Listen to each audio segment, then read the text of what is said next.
to Textiles and the Triplet Sisters. It's time for Jewelry of the Month, and this month it is album hearts. I was just at a professional event and more than half of the pros were working on a project that included hearts. So the heart is just a well-loved symbol. So we're going to take a look at our project today, and we have it here. It is based on album blocks, some of which have hearts in them, some which have flowers, and it's a pre-printed textile, which helps us be a little more speedy than if we were having to applicate in this miniature size all by ourselves.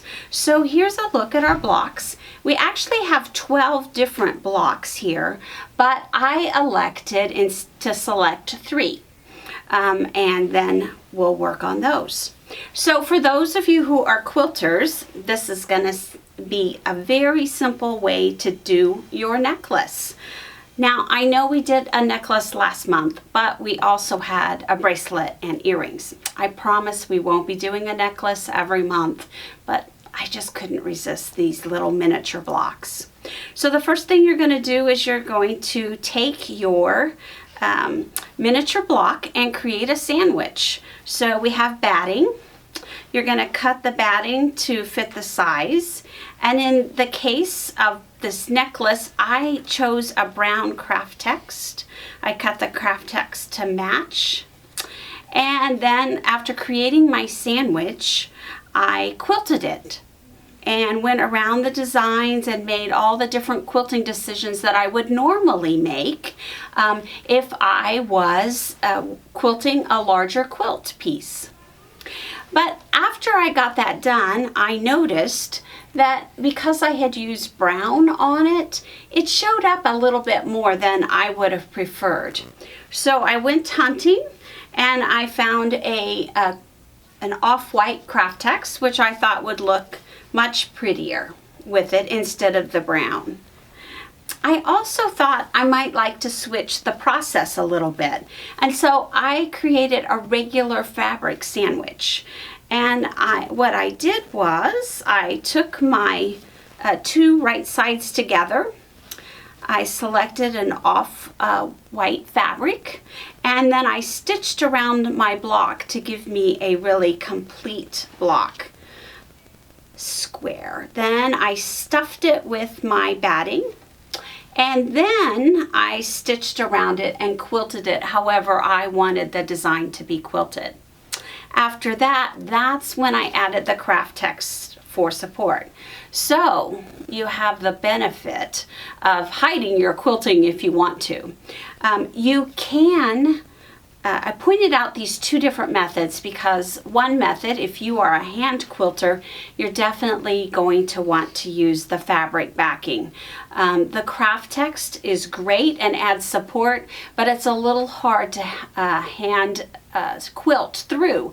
And I actually found my fingers getting sore when I did it that way. But you can also machine quilt using your craft text. And so you simply choose whichever method that you prefer on this.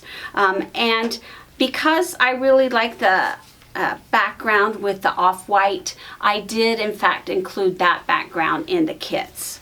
After you've completed 3 of the miniature blocks and have them quilted the way you want them quilted, then you're going to create a sleeve or a tube.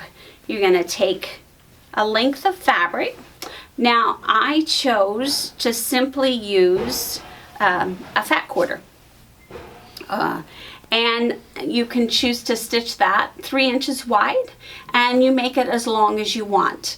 If you want a longer necklace that would come all the way down, and if you want to have even more than just 3 of your blocks on there, then you would need to look at making a tube out of a 1/2 yard. Mine I cut 3 inches wide and then stitched on one side and then stitched the ends and of course flipped it. And then once you have your tube or your sleeve created, then you simply hand stitch these blocks. I tied a knot in between to give me a little more decoration, and then stitched another block on top of it. So as always, we have kits available if you are interested in this particular fabric, but remember that you can pick fabric from your stash, whatever fabric you prefer. And I have a block that has the 3 miniature blocks in them, or you can get a kit that has all 12 blocks with it. So I hope you enjoy this Jewelry of the Month project, and I hope you will subscribe so that you will see our other videos as well. So have a fun and fabulous day.